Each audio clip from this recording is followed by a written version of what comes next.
What's poppin', y'all? Welcome back to another episode of NBA Weekly. I'm your host, Pee Wee the Plug, the #1 Knicks fan in the world. And in today's video, we have another Bleacher Report article. Shout out to my Bleacher Report family. This one is NBA trade ideas to blow up the 2022 playoff race from my guy, Greg Schwartz. I think this is going to be a good one. Trade deadline is officially about, a week away. One of my favorite times of the NBA year. We got a lot of rumors.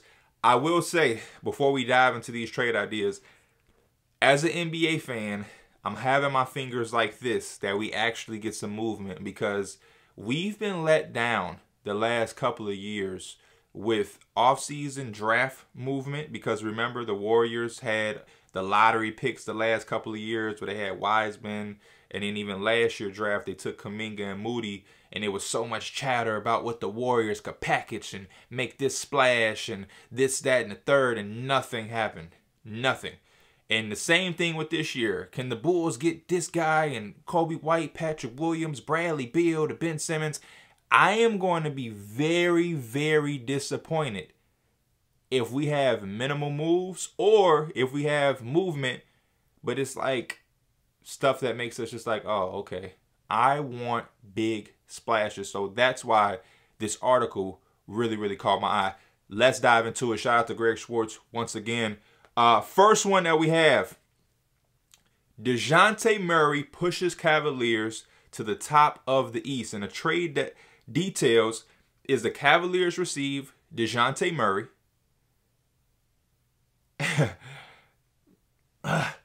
And the San Antonio Spurs receive Colin Sexton, Cedi Osman, a 2022 first-round pick unprotected, and then a 2024 first-round pick lottery protected.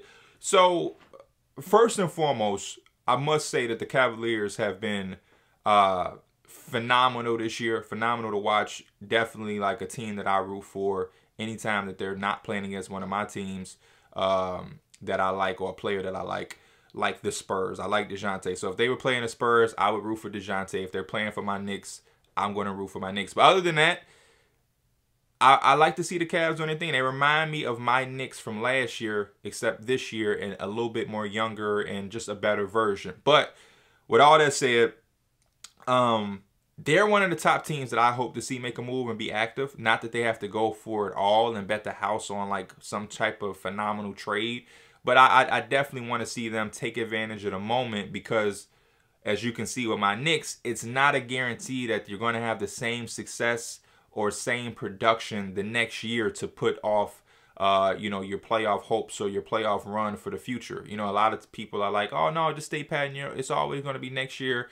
As you can see with my Knicks, it's not always next year. So much movement in the NBA that the entire trajectory or landscape can change in one off season. And that's what kind of happened in the East this year. So much happened. Now, with the trade, I don't like it. I'm going to just be straight up. I don't like this trade.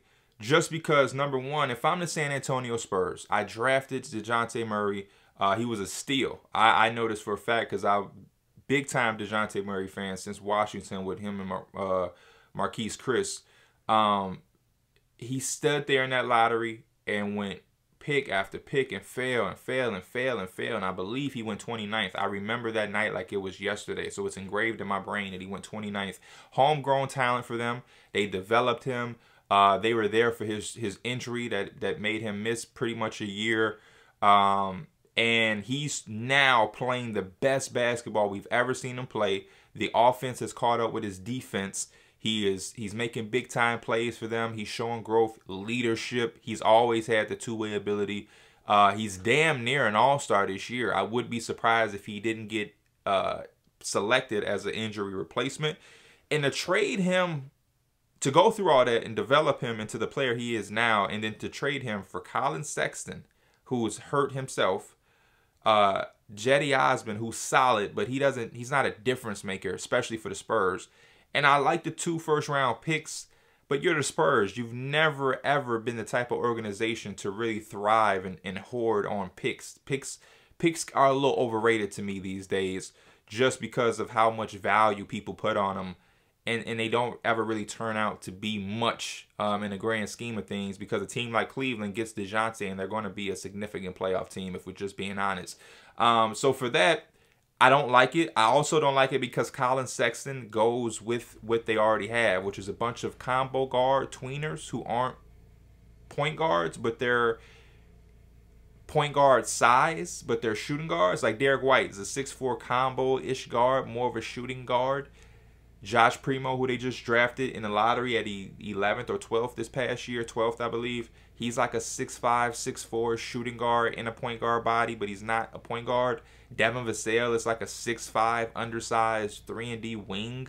Lonnie Walker, 6'4" guard, I guess. And to add Colin Sexton, a 6'2" shooting guard in a point guard's body.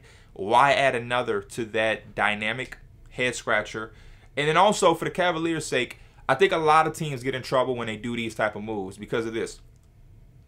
The beauty about DeJounte comes from him having the reins of the entire San Antonio offense. The same thing with the beauty of Darius Garland.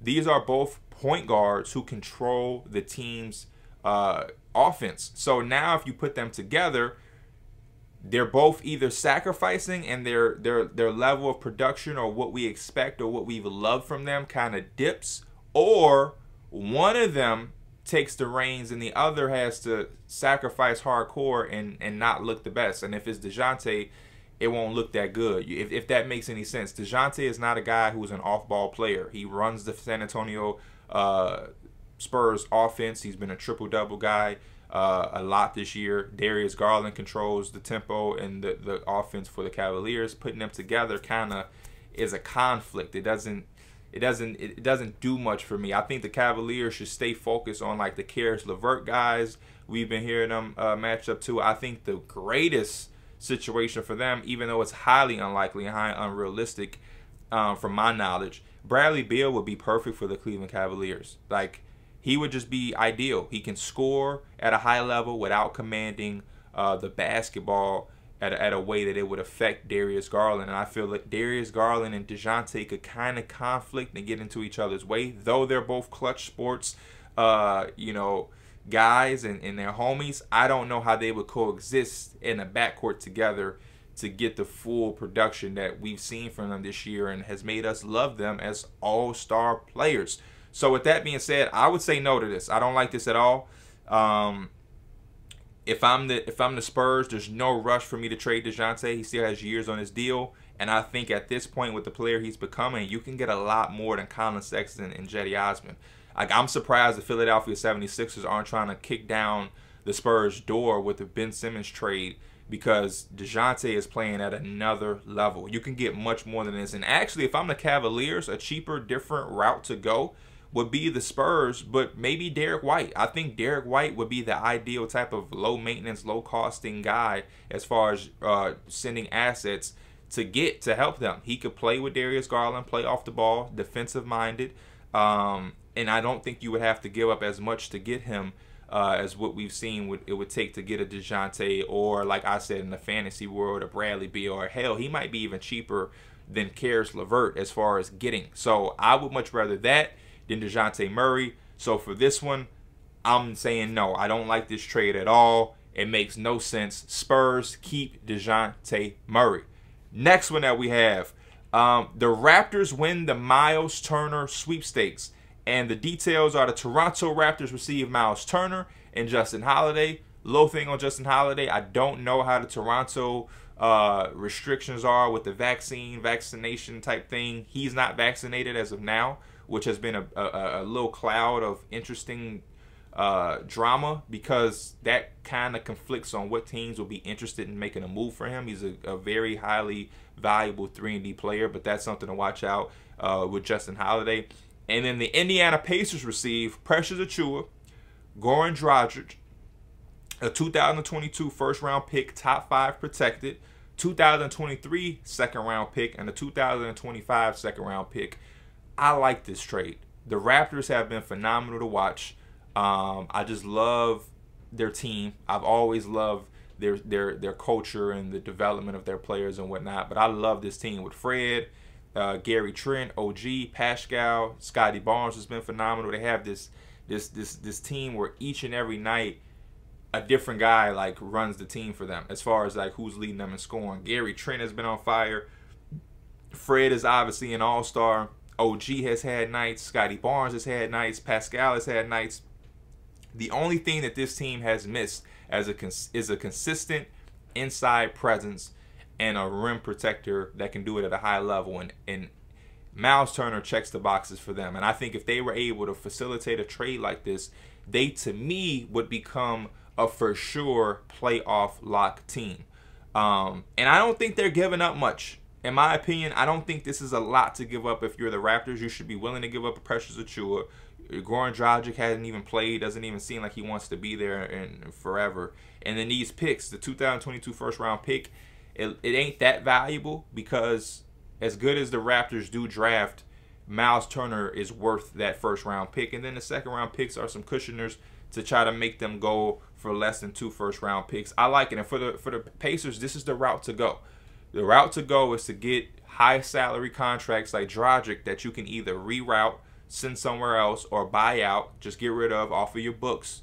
And then you get a first-round pick.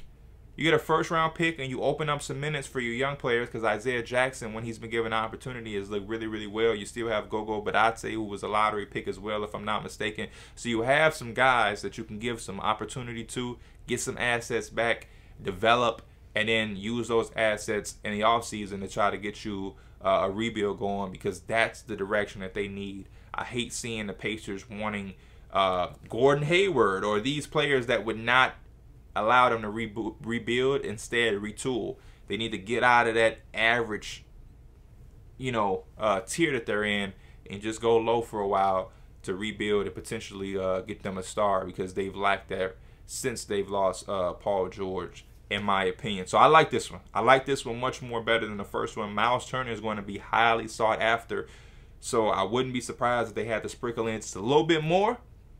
But if this got the job done, this would be perfect, and the Raptors will be a force to be reckoned with.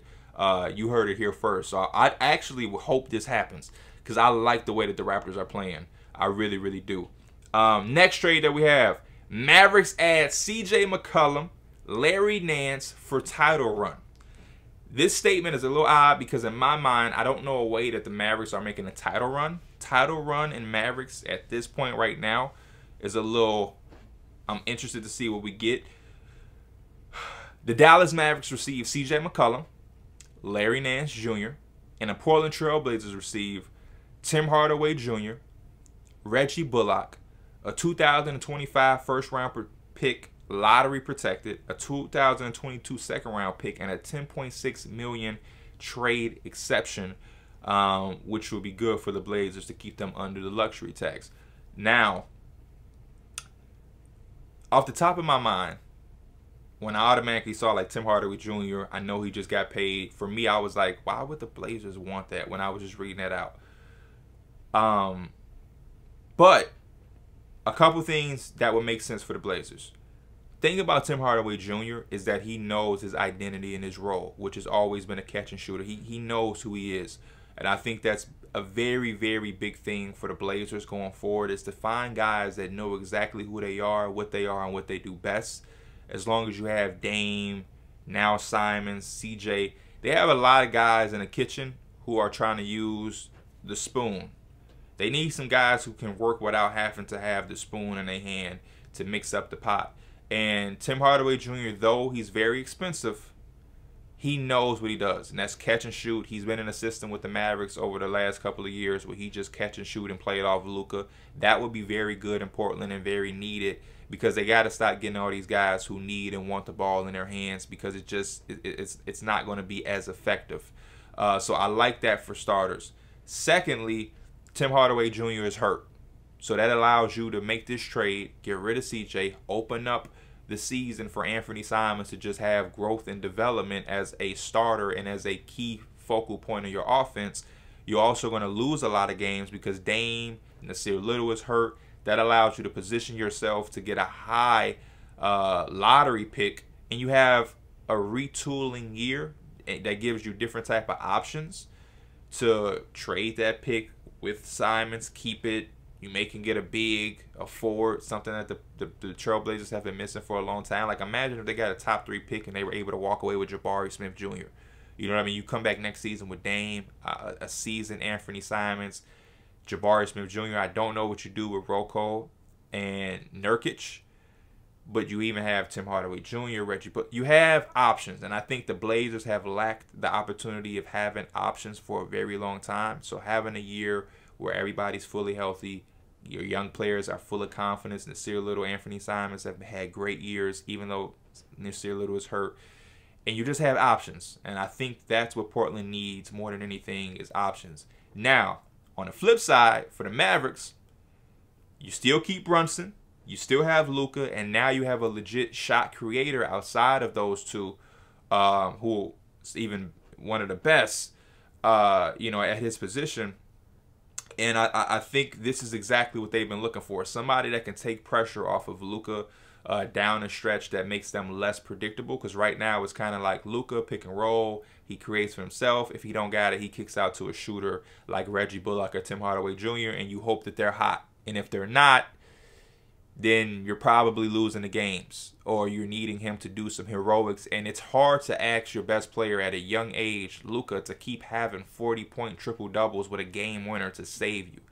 It's just too much to ask for. And I think also adding Larry Nance in this can give you a killer closing lineup. I don't know if it's your starting lineup. We'll have to see how it performs and works defensively. But to be able to throw a lineup out there to close the game that's Brunson, CJ, Luka, Nance, and Porzingis, it's incredible. You now let Porzingis space, take advantage of mismatches if necessary. Nance has a little bit of a shot. Nothing crazy. He's not a floor spacer, but he can make them, and he does take them. But he's excellent in the short roll playmaking decisions, and he's a lob threat. So, and defensively, he can tie up a lot of those things that they're missing there. And I think that would be an incredible closing lineup for them. So I like this trade. I actually like this trade more than the Miles Turner trade. The more I think about it and visualize it in my head with Jalen Brunson and McCollum, Luka, Nance, and Porzingis all out there at the same time, whether you're just a closing lineup or whatever, I'm starting to like this idea more and more. And offensively, it just makes them less predictable. You know what I mean? You now have a chance where CJ can close out games and get hot. Brunson can do his thing. We know Luka's going to do his thing. KP may have a night. It's just far more unpredictable than the usual Maverick basketball that we get. And they need something. The question for me is, why not? If you're the Mavericks, why not? You need something to shake this up and give Luka some hope, because him doing everything by himself, and then you potentially putting yourself in a position to lose Brunson this offseason. At least this is a backup plan. If you do lose Brunson to restricted free agency, CJ is still there with him, Luka, and KP, and you still have some core basis. So if this is available, do it. I say both sides do it. I like this one more than the Miles Turner trade, if I'm just being honest. Then the last one, but not least, James Harden joins 76ers in 3-team blockbuster. So the Philadelphia 76ers received James Harden. I'm not the biggest fan of this idea. I think that's a separate video to talk about for various reasons, but I'm just not on it as much as others are who I see talk about it. But James Harden goes to Philadelphia with Embiid. The Brooklyn Nets receive Jaylen Brown, Dennis Schroeder, and Josh Richardson. And the Boston Celtics receive Ben Simmons, Seth Curry, 2022 first-round pick unprotected via the Philadelphia 76ers, and 2024 first-round pick lottery protected via the Philadelphia 76ers. So Philly is just giving up Ben Simmons, Seth Curry, and 2 first-round picks to get James Harden. The Brooklyn Nets is the problem. I think the Brooklyn Nets are the losers of this trade. Jaylen Brown is a very, very good player. Do not get me wrong. But James Harden plays a very pivotal part for the Brooklyn Nets. He's their point guard because Kyrie wants to be a scorer and a shooting guard, basically, which they have no problem with because James Harden is a willing passer and their best decision maker. Adding Jaylen Brown in that and taking away your point guard, so to speak, makes it tough. KD is hurt. Kyrie is only playing away games for now. So you need a guy like James Harden to be able to come in on those nights where they don't have either. He could still win you a game with a 30-point triple-double even when they're all available, he makes the sacrifice from scoring because he's such a willing passer. Jaylen Brown is just going to add another score to the mix without a real focal point guard. And that's just not, I just don't see it. And again, the guy his age, in the middle of his prime, still with a lot to prove. He hasn't even made an all-star team yet. He's still trying to prove himself in the light of Tatum. So now you're putting him in the light of Kyrie and Durant in the middle of a title run with no point guard. Makes absolutely no sense to me. Dennis Schroeder and Josh Richardson answers not any questions for the Brooklyn Nets. And then on top of it, the Celtics. You're getting Ben Simmons, but I don't know how much I love the fit. Yeah, Seth Curry is going with him, and that's always good to get a floor spacer like Seth Curry with a Ben Simmons, but you're putting Ben Simmons back in a position to be a point guard. I would love to see Ben Simmons get paired with a dynamic guard where he could be a screener and play a Draymond Green role versus him being your point guard. I think we've seen how that works. It's time to put him in a position where there could be some versatility. He can play extremely good defense and lead you on that end. And then on offense, he can be a Swiss Army knife who can make plays and get you into sets, but also can be a screener, can also be the ball handler. Just a bunch of different things rather than just being your one and only point guard. We've seen how that works. Don't know how well it works with Jason Tatum in Boston. With Robert Williams and a lack of spacing that will cause Marcus Smart. I don't like it. I do like the first round picks, but this trade to me is terrible. I wouldn't do this trade in a million years on any fronts. And I mean, I guess the winner would be the 76ers, though I don't love it. This is an upgrade to pair two great players together. I just don't like it on all fronts for various reasons. And that's the last one. So y'all let me know if I'm bugging. Do y'all like this last trade? I know this is the main trade that everybody's going to be talking about. What do you love about it? What do you hate about it as a Celtic, Net, or 76ers fan? And let me know what trades y'all think or what ideas y'all think could really shake up the 2022 playoff race. I wish I could think of my own. I think everything is so close right now that it's hard to say. I would love to have seen Bradley Beal be involved in it. So one of y'all cook up a good Bradley Beal one to send him to a team that could shake up the league. But as always, I appreciate y'all. This is NBA Weekly. I am Pee Wee the Plug. If you're new and you like this type of content, subscribe. If you're familiar and you've been here plenty of times, smash that like button, comment below your thoughts, and I will see y'all next time. I'm out. Peace.